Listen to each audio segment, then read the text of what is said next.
So for those of you who saw my last video on the trailer for the second season of The Mandalorian, you'll know that at the end of the video I teased I'd be covering the PS2 game Star Wars Bounty Hunter, in anticipation for the second season of The Mandalorian. Well, that day has finally come. So, Star Wars Bounty Hunter was released on the PlayStation 2 and the GameCube in the fall of 2002, shortly after the release of Attack of the Clones, to which this game serves as a prequel. The game follows the exploits of the infamous bounty hunter Jango Fett, as he's enlisted to hunt down a dark Jedi by Count Dooku. As Jango Fett faces off against galactic scum from the darkest corners of the galaxy, we discover how he acquires the Slave One, how he meets his partner in crime, Zam Wesell, and why he is chosen as the template for the clone army. Now before we get into the game, yes, I know that this game is no longer considered canon, and now falls under Disney's Legends banner. And yes, I am also aware that the man himself has confirmed that Jango and Boba Fett are not Mandalorians in Star Wars The Clone Wars. All of our warriors were exiled to our moon Concordia. They died out years ago.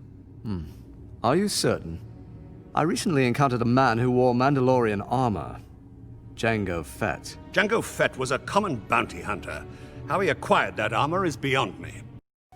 But I beg to differ. Since Jango Fett is a bounty hunter, I still want to play the game since we don't get to play as bounty hunters that often in Star Wars games. Plus, I'm interested to see how Jango Fett's backstory unfolds since we don't know much about him because, well, you know, this happens.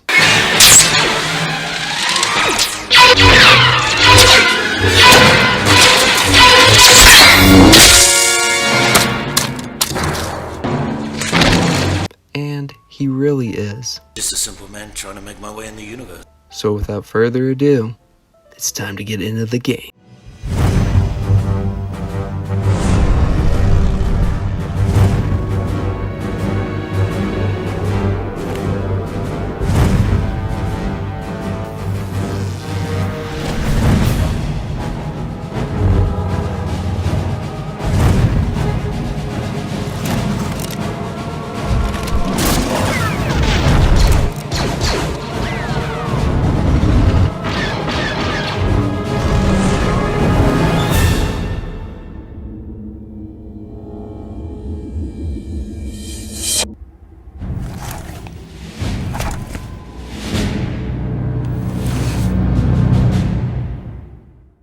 After seeing that awesome opening teaser, we're taken to the main menu. Here we can change the settings and take a look at the bonus content and game stats.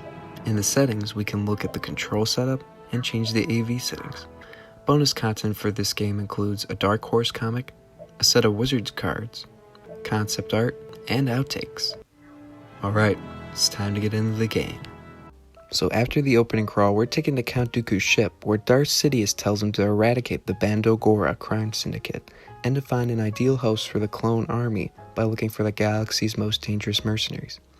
Next, we're taken to Outland Station, where Jango Fett is seen hunting down the gangster Miko for his Toydarian friend Rosada. Once Jango pushes Miko into the fighting pit arena, Miko destroys his jetpack and escapes. After escaping the fighting pit arena, Jango continues to fight his way through Miko's henchmen. Along the way, Jango will utilize his arsenal of deadly weapons and skills, like using his cutting torch, crawling,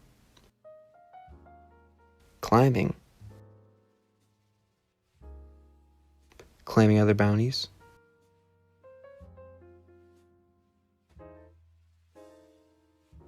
destroying explosives, Jango, blast the fuel barrel when it gets to the force field. interrogating henchmen, Where's Miko? You're a bounty hunter, right? For a little money, maybe I could take you to him. Take me and maybe I won't blast you. Okay, take it easy. I'll do it, but they'll kill me if they see me bringing you along. Maybe if you follow behind, keep your distance. Move it. stalking henchmen, using supply and demand to purchase another jetpack, How about you? Interested in a jetpack? Barely a scratch on it. It'll look great with that battle armor. The same color, even. I'll take that off your hands. How much you offering? Your life. Hey, I just found the thing. Don't shoot me! Take it! Flying around with his jetpack, and destroying Miko's Trimark Interceptor. But it takes a while to get to the boss fight with Miko. After all, let's not forget, you'll be using Django's signature West Star 34 blaster pistols to mow down Miko's thugs. You'll encounter Miko's thugs through a variety of locations at Outland Station, including a locker room, a shooting range, on rooftops,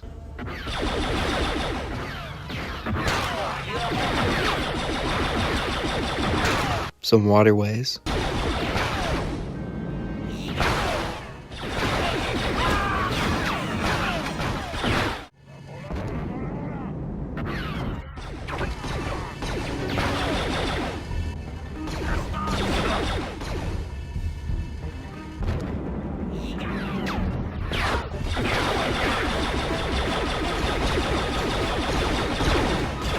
the docking bay, which looks a little too much like the droid factory on Geonosis in Attack of the Clones, and finally the hangar.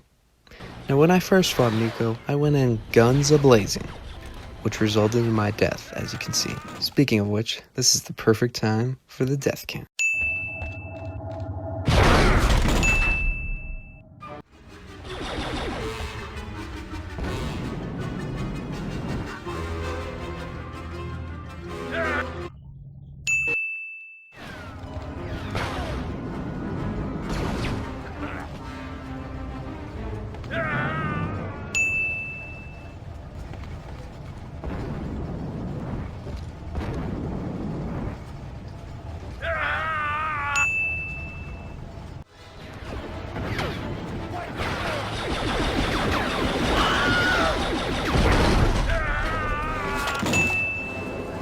But yeah, the second time I faced Miko, I was a bit more cautious.